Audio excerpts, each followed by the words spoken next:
Hello and welcome to Nourished, Stories from the Table.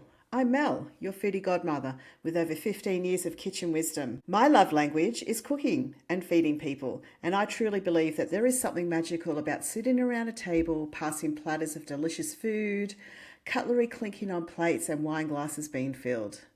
The dining table is where families gather, strangers become friends, recipes are shared, and stories we've never told before somehow find their way into the conversation. That's exactly what this podcast is about. Each week, I'll be sitting down with someone new to talk about food, travel, family, life, and everything in between. So let's get cooking.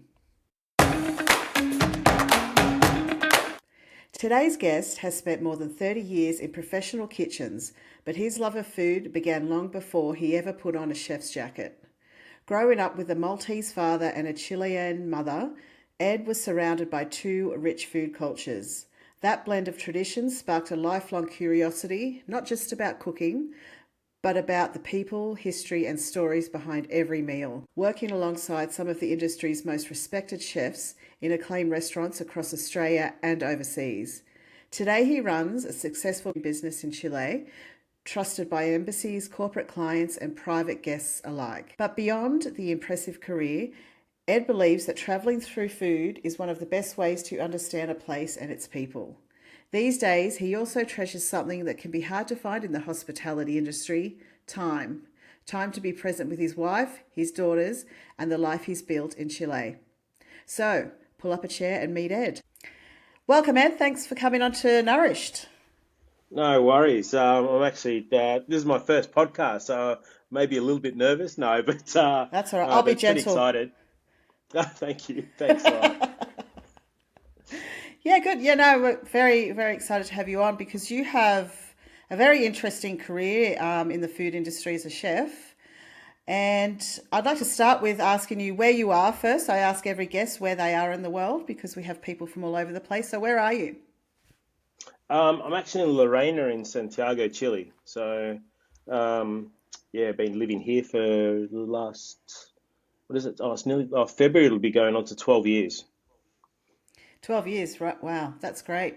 So we've spoken before, and you've told me like obviously you're an Aussie living here in Chile, like I am. So you met a Chilean, came to Chile, and started a life and a family, right?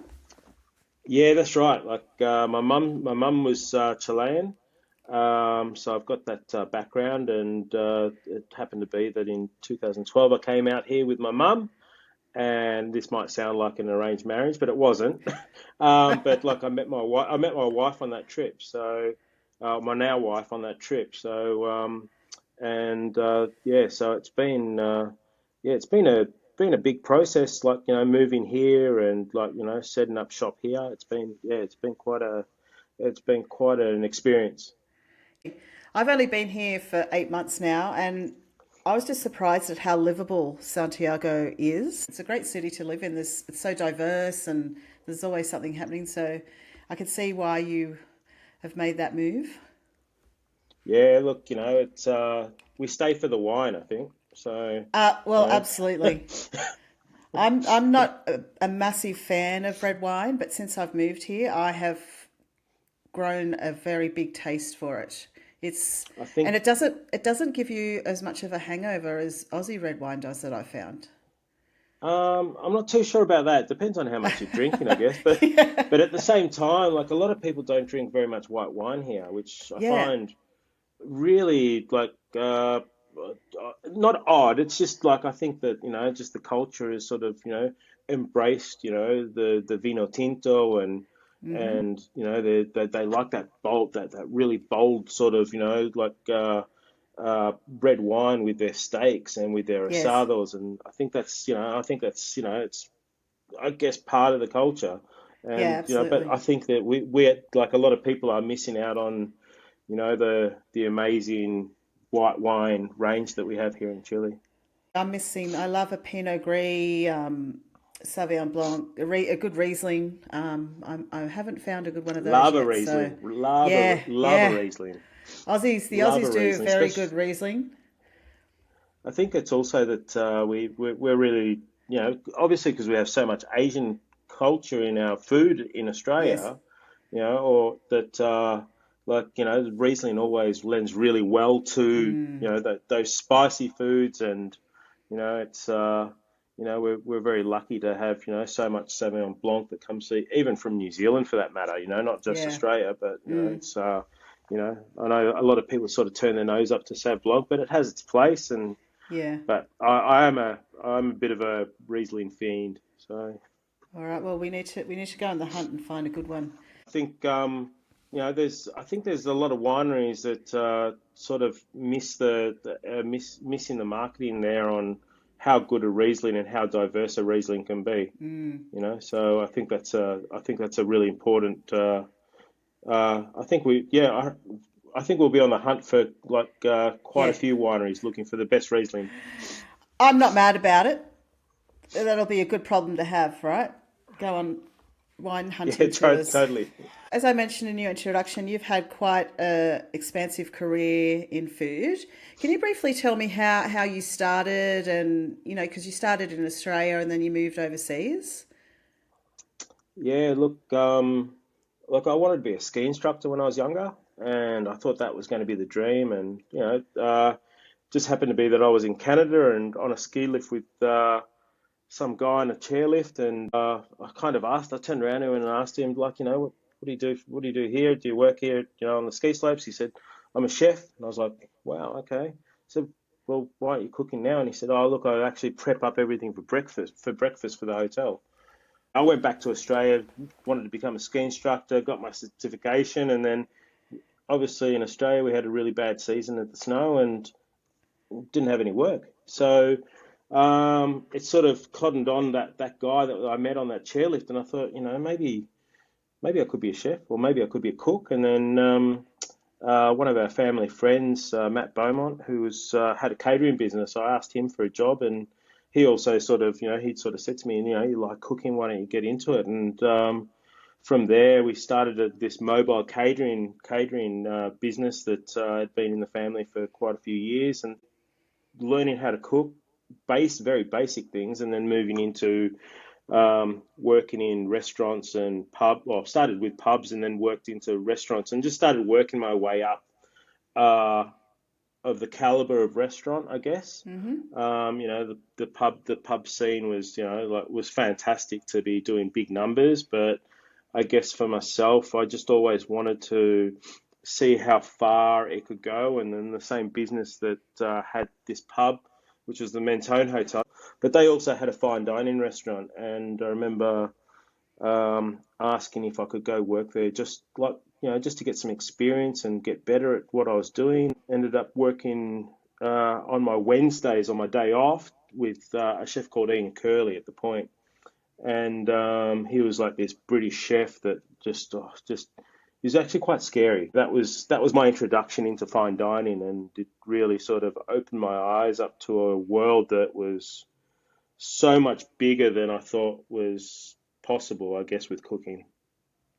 Yeah, that's really incredible how it can just start from something quite innocuous and then just build into something. You went into fine dining and then you went overseas, right? So to the UK, to London. That's right. Look, after Ian, I worked for a few chefs in Melbourne, and then after that, uh, worked for Karen Martini, and then also worked for Jacques Ramond in Melbourne, who was and I guess, working for Karen, and then also finishing off my apprenticeship with probably one of my biggest mentors, was Jacques Ramond, and while I was working for him as an apprentice, I got introduced to Jamie Oliver, and Wow. I went to the UK. I ended up going out to work at 15, which was Jamie Oliver's restaurant, and that was an amazing experience, like working at there, and then also I did a year at 15 and working on food styling for books and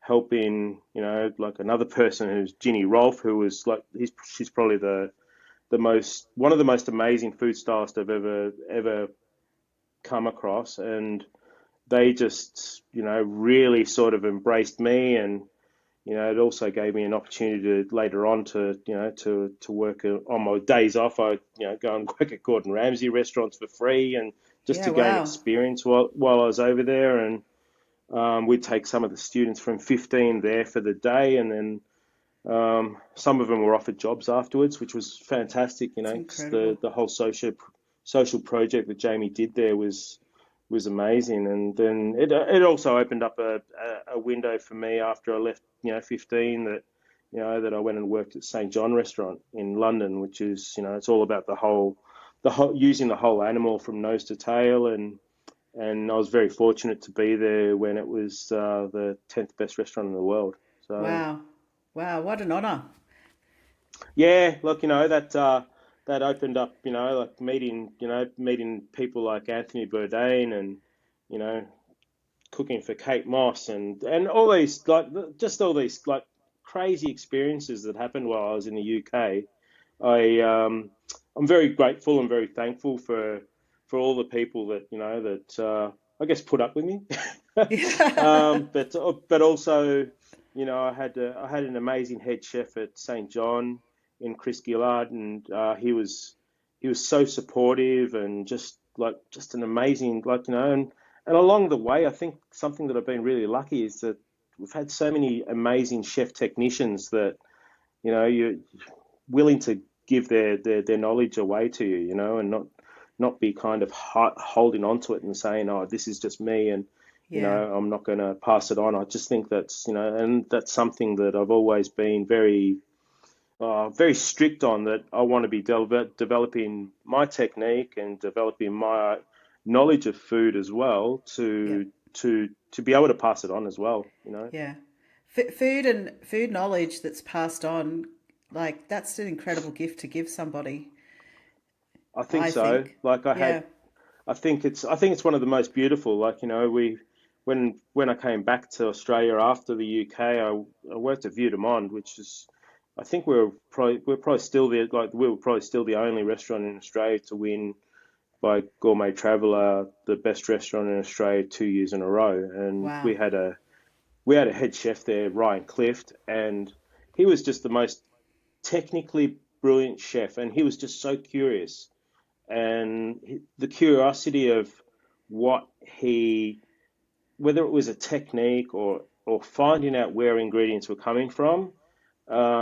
Everyone who worked in that kitchen, we were we were just bursting at the seams for someone to come in and ask us a question, and it became Yeah. this big, not about ego, it's about saying to them, okay, this is where this certain food has come from, whether it was cheese we were getting off Richard Thomas, or if it was Angus beef that we were getting off David Blackmore, or I mean Wagyu beef that had been coming from David Blackmore, and those things were just so important for us. And then the technique of things has, that was just, it was, we were always looking to those bigger restaurants like El Bulli, and restaurants that were Yeah. having 3 Michelin stars, and just, it was just the theater of the restaurant was amazing. It was just, it was unbelievable. That's quite a varied sort of background you have in the cooking from, working in those kitchens in Melbourne and then going to work with Jamie Oliver and 1515 restaurant changed so many lives with, helping kids that probably wouldn't have a career, and helping them, and they probably became curious as well through cooking and learning from you guys and things like that, don't you think? I definitely, I think, what Jamie did was, you felt some days that you're not so much a chef, but you're also a bit of a social worker as well, trying to Yeah. do good. And even to this day, I still take my hat off to Jamie for how many people he's inspired to cook, whether it Yeah. was from the early days of being like the naked chef, Mm-hmm. to all of a sudden, you know, doing this social project that, and even when it went on to do school dinners, because Yes.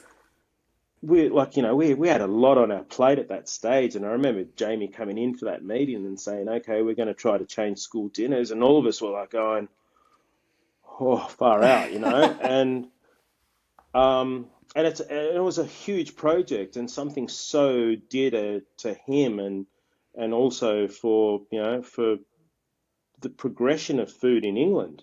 Yeah. It's there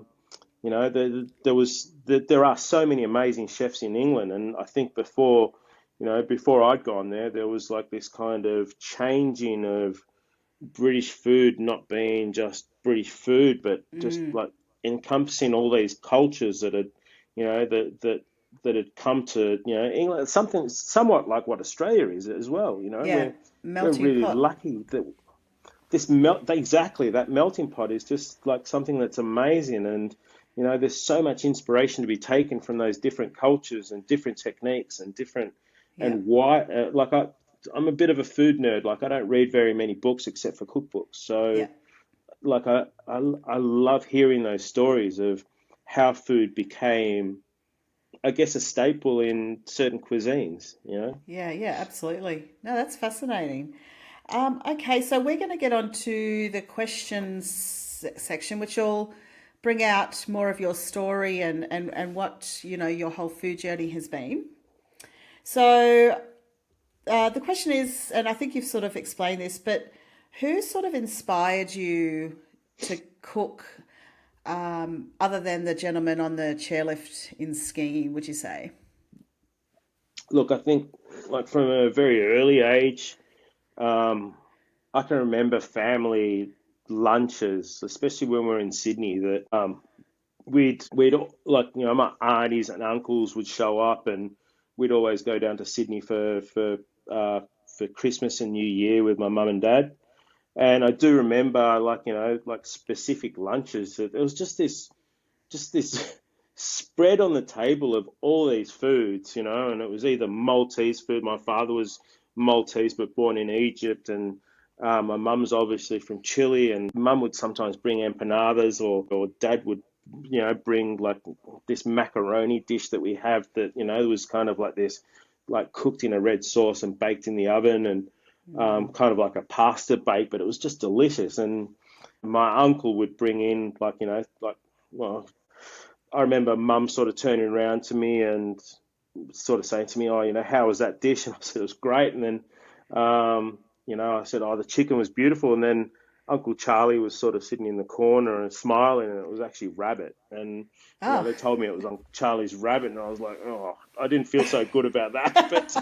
But because I'd always seen his rabbits in his garage, like in the garage, like thinking they're so cute. So, like but, cute little but those bunny. things, I think everyone has that sort of inspiration to eat something that is like made by someone who's a family member. Um, I know that, for me, like when someone makes me a sandwich, it's so much nicer than when I make it myself, Oh, and I absolutely. think, yeah, I don't know what it is. It could be the Yeah. same ingredients, the same thing, but it is just like, that sharing and giving. And I think that's a really important thing that maybe didn't, I don't know, subliminally sort of inspired me to cook. Yeah. Dad was really into baking cakes. So, and that was kind of maybe where I started getting like this, this inkling to start moving into doing sweets and pastry and things like that. So in my career, so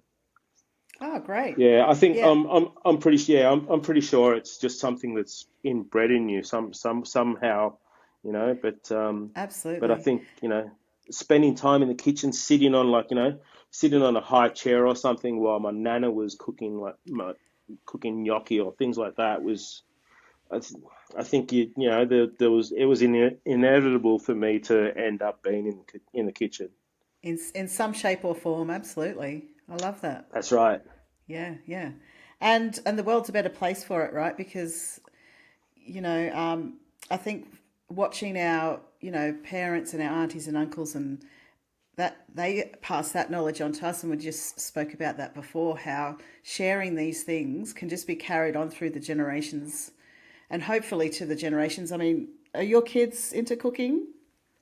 Look, I think my eldest loves eating. Like she Yeah. loves eating food, but she doesn't like the idea of being in the kitchen. I think she finds it a little bit boring and a little bit Yeah. sort of. But my youngest one is really keen on getting her hands dirty. She obviously loves licking the spoon when when cakes are being made and things like that. So, and That's she the does get it. best She job. like Yeah, it is, and I think that's, it's a really important thing to make sure that the kids feel comfortable in the kitchen. I think Yeah, that's something, we'll put yeah, some music on, or we'll get the iPad. Like I'll say, Emma, grab the iPad, and she'll come down, and she might just start being the DJ at the start of that session, and yeah. then like she'll start moving into getting involved and doing things, and sometimes she'll even push me out of the way so that she kind of takes some sort of ownership of something in the kitchen. So which I really Yep, love, and that's great. it's yeah, it is. It's like there's times that like I'll get her to pick herbs and we'll sort of try to do it together, or maybe I'll say to her, oh, can you go upstairs and just pick some herbs for us with Mum and Amelia, and they all get involved in that sort of process. So I think that Yeah, that process is really important to understand I for think so. for that younger generation, because it could get lost, and I don't think Yeah. it's And I even think, like, even you say your eldest daughter isn't interested in cooking right now, but kids are always watching, right? They're always watching what we're doing, listening to what we're saying, most of the time, listening. Um, and I think, you know, as the kids grow, they'll just take bits and pieces of what they've seen us do and hopefully emulate that when they move out of home and have to start cooking for themselves. Yeah, yeah, so definitely. okay, can you tell me of a certain dish that you made in your career that you were really proud of and you walked away thinking, this is it? Oh, It's a hard does it one, I have to know. be? I'm sorry. Yeah, it is a really hard one. It's a really hard one. I think. Oh wow. Look, can it be one at home and also one at? Yeah, yeah, yeah. It doesn't Okay, have to be like a fancy, yeah, it could be anything. okay. Look, we went. Like when I was working with Jamie, we were asked by TFL to go to Paris. So I'm going to tell you my profession, like something that happened that was a professional dish, and obviously it was a big thing that we'd gone to TFL to do this demonstration for the media of in Paris, and we went to a Michelin star restaurant, and I had to do Jamie's chocolate tart, which is like a really decadent tart, and it's simple, but at the same time it's just such a indulgent sort of tart to eat, and it's only just this piece of tart with a quenelle of either ice cream, but Jamie usually puts creme fraiche with it. And I remember cutting this piece of tart that I'd built, like just like finished baking only a few hours before, and I cut it, and the chocolate was just set. Like the borders of where I've cut were just kind of like, if it was cooked any less, it would have probably just fallen out onto the plate. Right. And it was like jelly. It's just like just set jelly. And I've cut this chocolate tart, and I've placed it on the plate, and then I grabbed a spoon and then rolled it through the creme fraiche, and I actually thought to myself, wow, that's the most perfect quenelle I've ever scooped. And I put it down on the plate, and all the chefs were like, oh wow. Wow. And Jamie looked at me and gave me kind of this wink, like, wow, that was beautiful. And then one of the chefs turned around to the interpreter and said, wow, this Australian chef quenelle's better than the French. And Oh, it was wow. And then Jamie comes up and then just sort of like, rubbed my belly, and then and then sort of smiled at me. He goes, that's amazing, And it was just that moment that you go, or like you had to kind of pinch yourself that, Yeah, oh, am I here? Is this a dream? Is this, and it was just just, I don't know. For me, it was just simplicity on a plate, and yeah. for me, it just made that trip so special, It and it all was just just, came together at the it's perfect like moment. all the Yeah. clouds sort of moved, and then this like this ray of Whoa. sunshine. Yeah, that's right. So we walked away there, and even Jamie sort of like when we walked out of there that day, he goes, that was, and even like one of the guys that worked for him, uh, Pete Begg, just said to me, he goes, that was fantastic. And Perfection. we had to do that for all the journalists because their attention span is really short. Yeah. But it was, yeah, it was something else. But I think I think at home, like we have this thing, and this is probably one of my favorite dishes that I do here at home.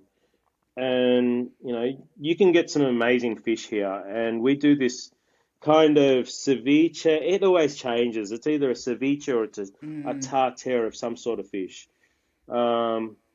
We like to get some of this stuff from Juan Fernandez Island, and we get this kingfish that's called vidriola. And look, Peter that brings us here, like this fish is, it's just a really clean fish, and we'll make this ceviche, and it'll be a big bowl of it, and it's Mm. nothing pretty. We'll use up sesame seeds, coriander that the girls have picked, maybe sometimes mint, Mm. sesame. We'll make sesame dressing and pickled ginger and pickled daikon Ah. and and it's all and olive oil and like it's all just mixed together. And sometimes it might be a different version. There might just be capers, lemon, and parsley and whatever it is.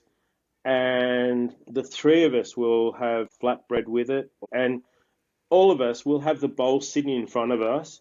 And my wife and the two kids, we're all there together, eating together. And for me, that's kind of like my favorite, like my favorite dish because Oh. it's just us four um, eating together and kind of like, like usually 9 times out of 10, like, I think it's 9.9 times out of 10, um, we're the happiest ever that we're eating together like that.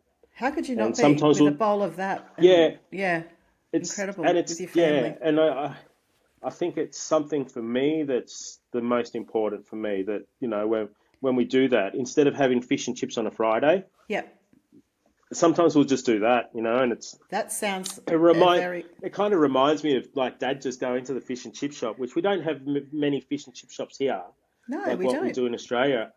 And I think that just reminds me of Mum, Dad, and myself doing that at home and opening. You know how you get your fish and chips and you'd open up the fish and chips and you've got your potato cakes, you've got your fish, you've got your chips, whatever, and you just eat and just enjoy, you know, It's sharing. I think that's, yeah, the sharing of food is a beautiful experience, and just yes, it's about the food, but it's also about you're sitting together and you're enjoying that food together, and that's a beautiful human experience that I think everyone loves. I would say.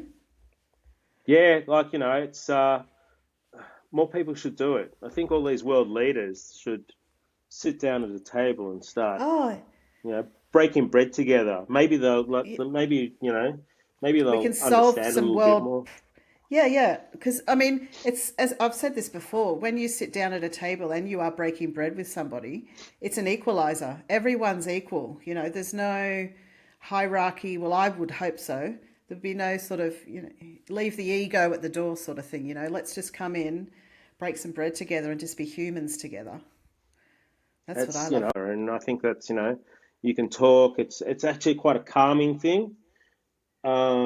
Being able to sit down and be relaxed and eat with someone. I think it's, whether it's your partner or whether Mm. even sometimes it's just having an ice cream with someone. Yeah, Yeah. right?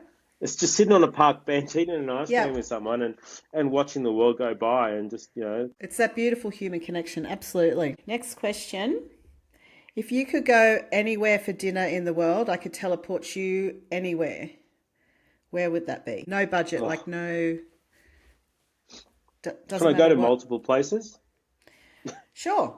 This look. Let's just make this up as we go. It's yeah, yeah, Okay. absolutely.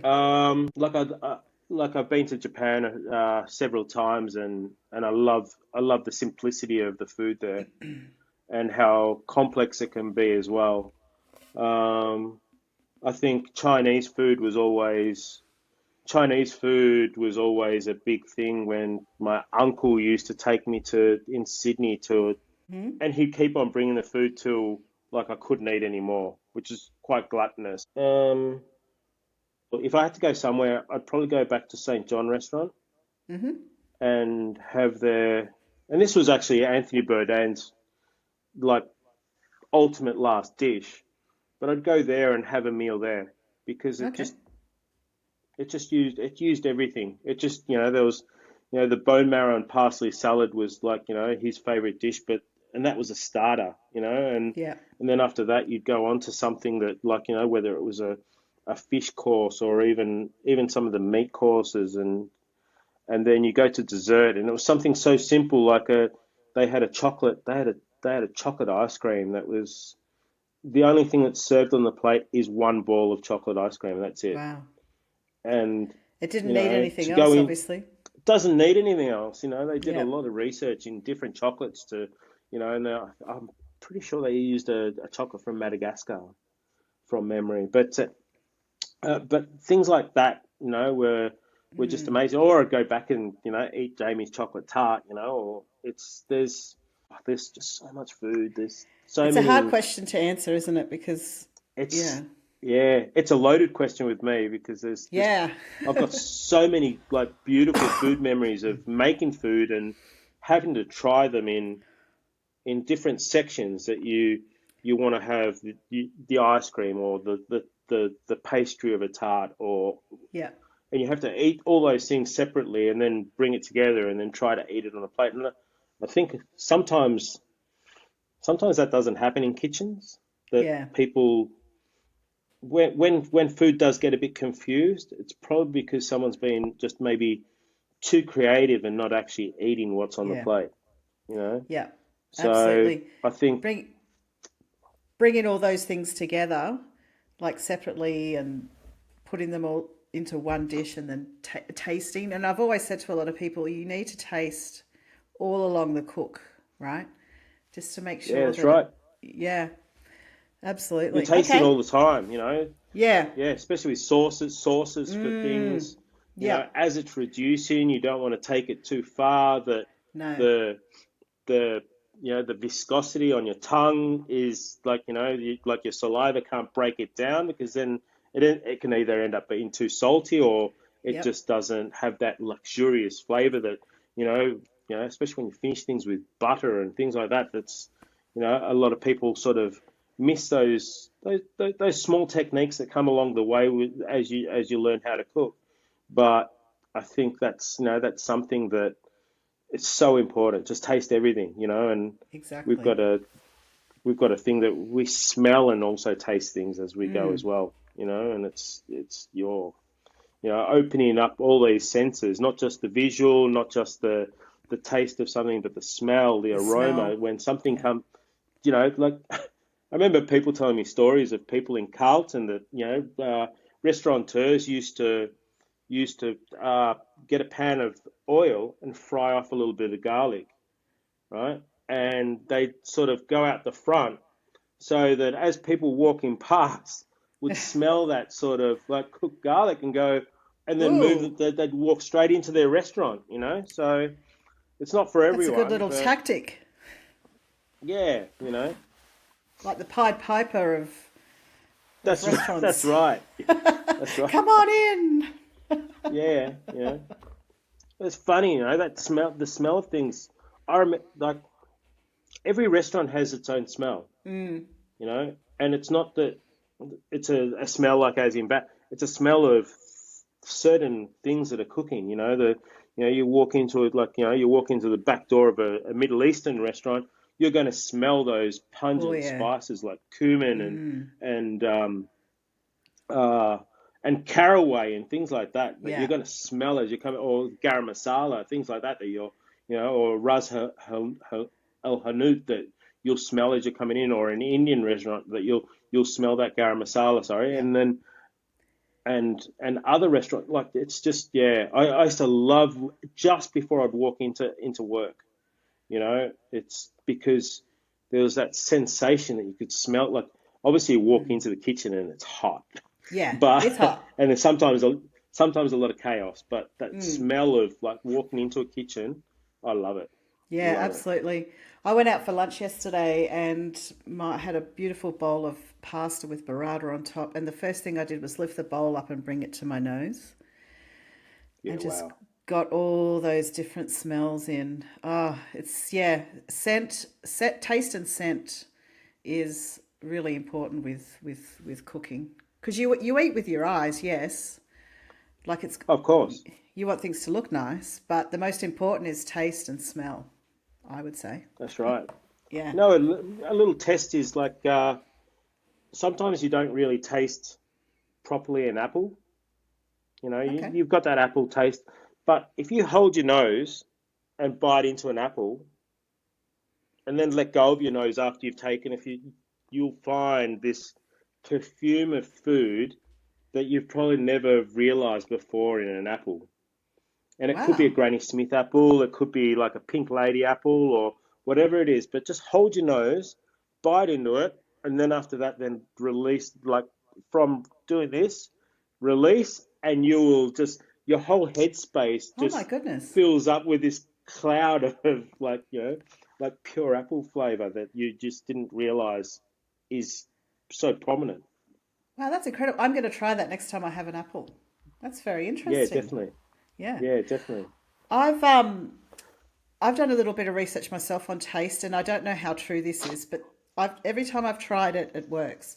So I think that your tongue can't taste anything until it reaches the roof of your mouth. So if you put something on your tongue, it'll taste like nothing until it hits. I don't know if I'm right, but every time I do this, it works.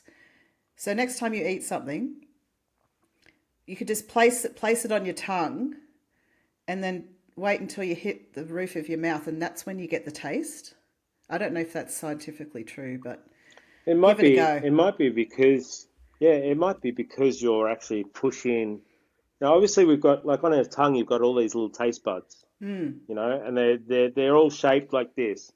And it's not until something gets inside the in between those taste buds that you taste something. Yeah, You pushing something on the roof of your mouth, it's it's pushing the pushing flavor in. onto your tongue. Yeah, So it's yeah, like, it's kind of like when you put Vegemite and butter in a salad, like some salada biscuits, and you yes, squash them together. It yes. becomes, you know. Only us Aussies know exactly what you're talking about. That's right. Little That's right. worms come out. So Vegemite and butter worms that's come right. out of the That's biscuit. right. Yeah, it's Out great. of the out of the crackers. Yeah, it's interesting, isn't it? So if there's any, people in science or medical field that can confirm or deny my scientific research, let me know. Okay, so all right. Paint me. You're having a dinner party. Paint me a picture of this dinner party. Who's there? What's on the table? Yeah, Um, anyone. dinner party. Okay, everyone's gonna have some sparkling when they come in when they arrive. There's either sparkling or pisco sour. That's kind of that's the deste from like that's a non-negotiable. Um, Obviously we're gonna have some decent wines on. I think if it comes to appetizer, like something that's an appetizer that like just to get people going. We used to do these gougères at Jacques Ramon's, and they never came off the menu. Oh, really? Like they just never came off and it's like a little profiterole Oh, we'd use it with high degree air. There'd definitely be some sort of fish course. There'd be something. I think for me, there'd be something steamed. There'd be something like a dumpling. There'd be something braised, or there'd be some sort of steak. There'd definitely be duck. duck. There'd be duck Nice. on the menu. There would be duck on the menu. I think dessert, like obviously for dessert, there'll be the. I like to make sure that people feel like they have to roll out of my house if they come for dinner. Nice. And I don't want them, I don't want them, I want them to feel that generosity. I'd like to make sure that I try to accommodate everyone so that Yeah. they feel like they're not missing out on anything. That sounds like a really nice dinner party. Who would you have? Like, just your friends and family, or some people they choose famous people, influential people, living or dead. Geez, look, I would like to have just family, like I do, Yeah, family and family and friends that yeah, obviously that you miss. Being away from home, I think that's something that I miss.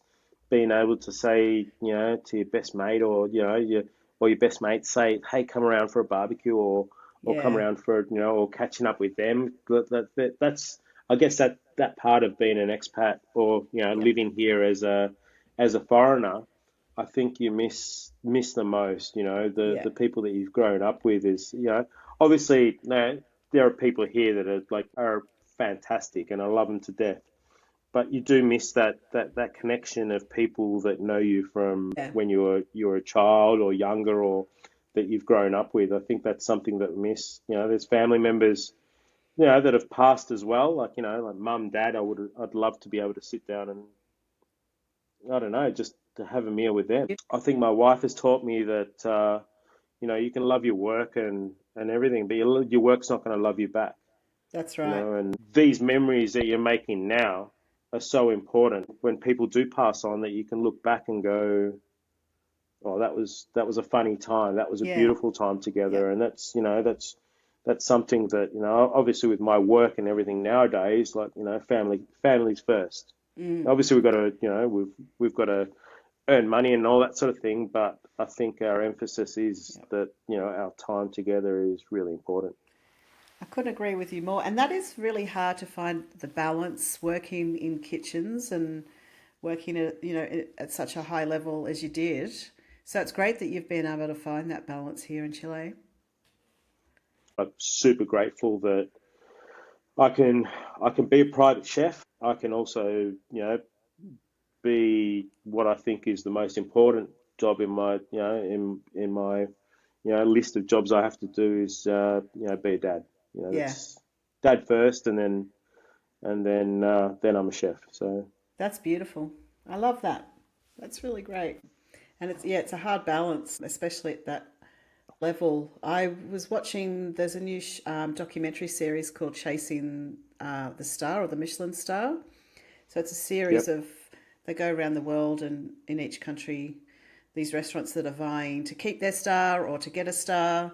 And one of the biggest common denominators is these chefs that, especially when they've got young families, they don't see their families hardly ever. no. They're working all the time, and that's such a struggle, and such, you're trying to balance life. And yeah, so it's really great that you found that balance.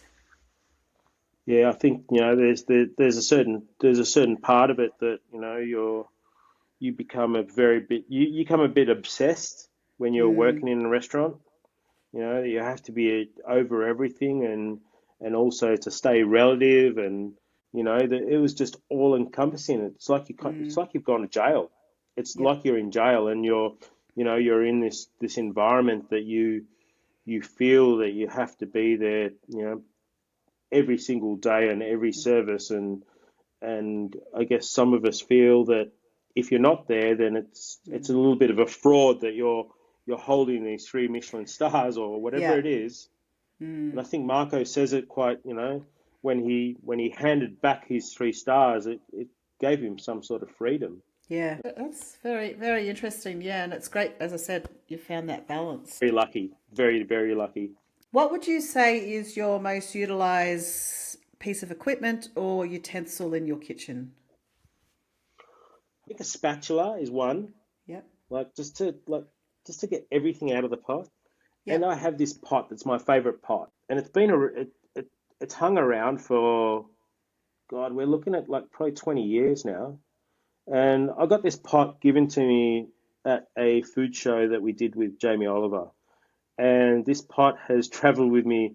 It traveled to me to France, all the UK, traveled to like parts of Europe, in Scotland. It also went to Australia. And this pot is this stainless steel pot, and I've burnt things in it. Like, hmm, I'm not perfect. I've burnt things so badly in that pot that I thought, oh, this pot's this is gone. it. Goodbye, And pot. it just, like, I've put the salt in the water in the pot, boiled it up, then scrubbed it with a stainless steel scourer, and and it keeps on coming back for more. And it still looks like it's only a year old. So, like, I Really? love that pot. It's just this heavy duty pot that was just, if anyone's ever buying pots, if you can find the Jamie Oliver professional series, Yep. um, they just they were just made so well. so Yeah, well. And I had a couple a few years ago. Yeah, they're incredible. They're very well made. yeah, just the bevels that are on the handles. It's just a sturdy pot. It Hmm. gets thrown around it a little bit, on the stovetop, um, and that pot just has stuck with me. That's Imagine all the actually, meals that yeah. you've cooked out of that pot. Like if that No, pot that's could you know talk, what? you know? I was thinking about that the other day, like when I was washing it, and I thought this thing just keeps on giving, Yeah. and there's been curries in it, there's been pasta sauces, I've boiled pasta, like I don't know how many packets of pasta. It must be going into like probably thousands, and then Yeah. um, pastry things in it, and I've made creme patisserie in it. Mm. I've made ice cream in it. It's just been it's my favorite piece of equipment, and that's probably one of the best things like that stood the test of time. Most loyal friend. Oh, it's my most loyal. Old Um, Faithful. oh, it is. It You need is. to name it. Has it have it? You got to name it. No, I should give it a name. Barry. I should give it a name. I'll think of a name and yeah, Okay. I'll put it up on social media. Like Yeah, awesome. so, With a picture. but It deserves like a post within itself, right? yeah, The stories it could no, tell. it's You could pass it on to your kids. Yeah, I always say to people that are looking to, start cooking or they've moved out of home and they're looking to sort of build up their kitchen equipment is always try and buy something of really good quality. You don't like pots and pans, never buy a set of pots and pans. Buy them separately, but look out for sales and all that sort of stuff. But nice heavy bottom, really good quality, stainless steel, none of this non-stick bullshit. like a lot of they'll last you forever, and like a lot of people are going to cast iron pans now, obviously because they're just durable, and Mm, then you haven't got that. The same goes with knives. Like I don't, yep. I've never liked the idea of buying a set of knives in a block. No. Like Yeah. I'll go out and buy, like whether it be a turning knife or a chef's knife or a sushi knife, and it's not about like buying a block of knives and just Yeah. I don't know, like they end up getting wrecked that way. Like, and they're not great quality when No, they're not. they're mass sort of produced. I think. Exactly. Just a good, chef's knife, maybe a carving knife. I've got a couple of Japanese knives. The Japanese knives I've got. Just when you're holding it, the balance and how it balances in your hand and the ratio of blade to handle and oh yeah, terrific. I'll A be lot of picking. people, a lot of people don't realize that you're like you see these like handles of knives that are sort of quite bulky, whereas like in the Japanese ones, they've actually like if you look at your hand like this, it's Yeah, actually a triangle. yeah, right. Right? So the rounded part is on the top, and then it's actually pointed here. That So makes when you're perfect actually sense, holding a right? knife, yeah, so that's something that's, that really like if you understand when you're cutting things, you're cutting when you hold a knife naturally, you're Yeah, actually holding the knife not straight like that, you're actually yeah. holding it like that. And it's yeah, that's it's me nerding out a little bit on knives, No, but nerd it's out, go crazy. yeah. Okay. Do you have any rules in your kitchen? I'm sure you do. What's a couple of your Oh, look, big ones? I stress a bit when the kids start running through the kitchen, Mm, same.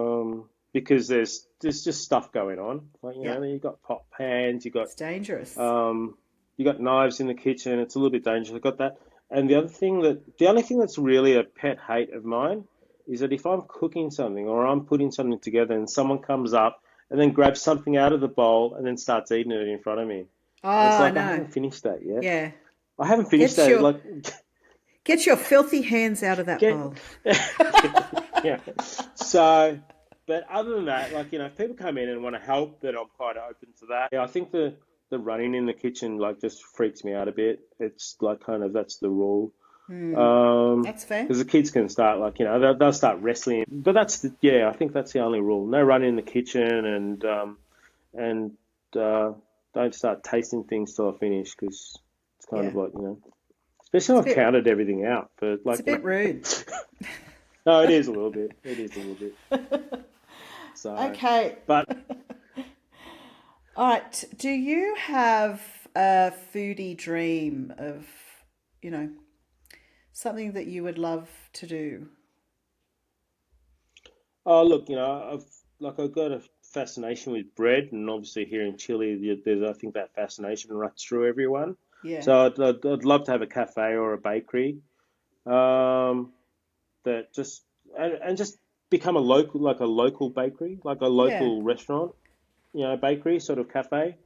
I think that would be kind of like my foodie dream. I think something that like the community owns a little bit of it as well. I'd love to have like a place that's a bakery, maybe a cafe, sometimes at night being open as well when you have, like certain events on Yeah.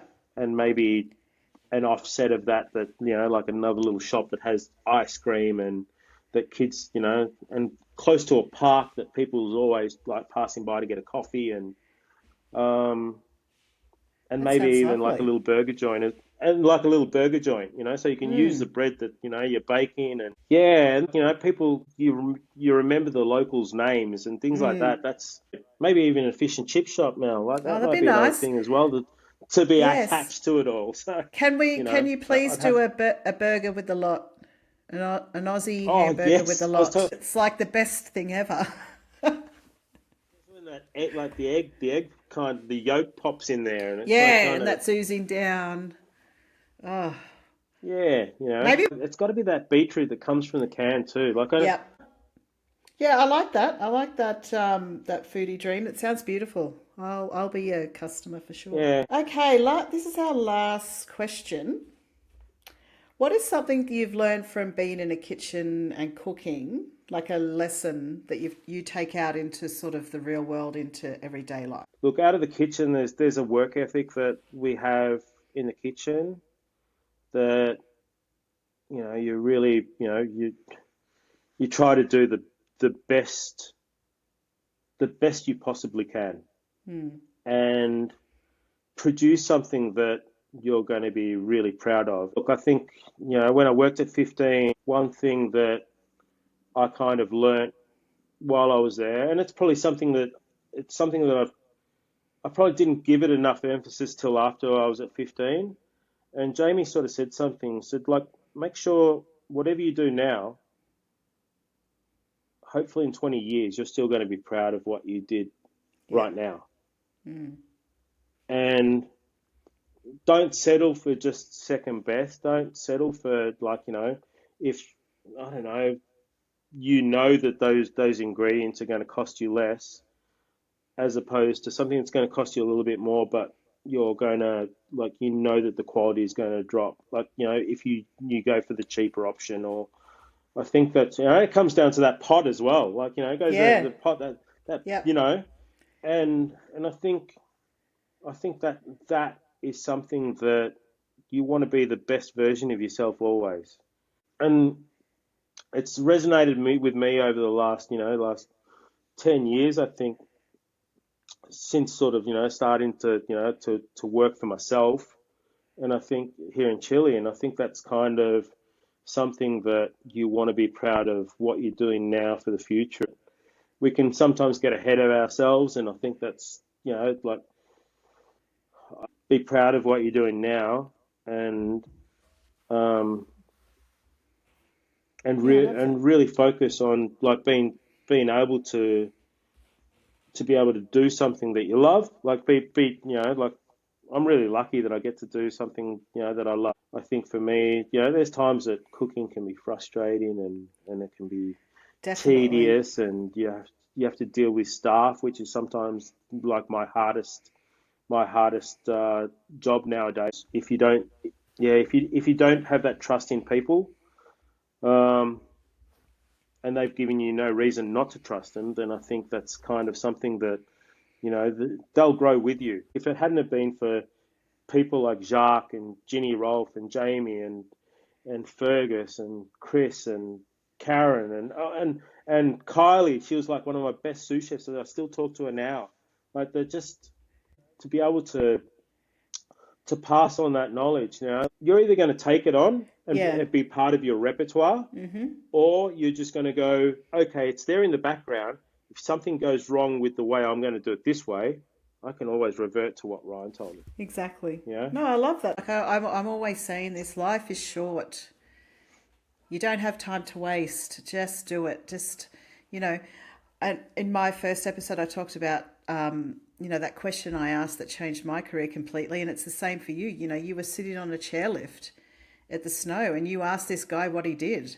And that changed you. So, finding what that is and running with it, I think is really good advice. Well, thank you so much, Ed, for our chat today. As I was just saying, I think we could have chatted for a lot longer. But thank you so much for coming on, and thanks everyone for listening. I hope you enjoyed this episode, and yeah, I hope you had a good Thank time you, too, Mel, for Ed. having us. No, I've had a great time. Thank you for having us. It's or having me.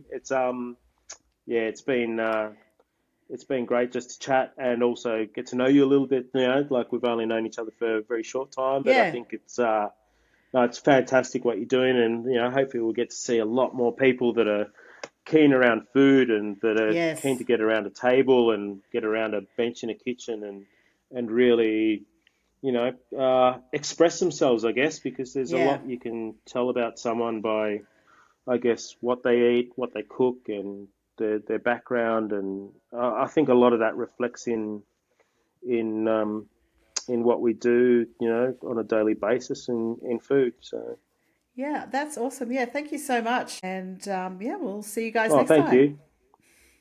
All right, take it easy. Bye. Bye.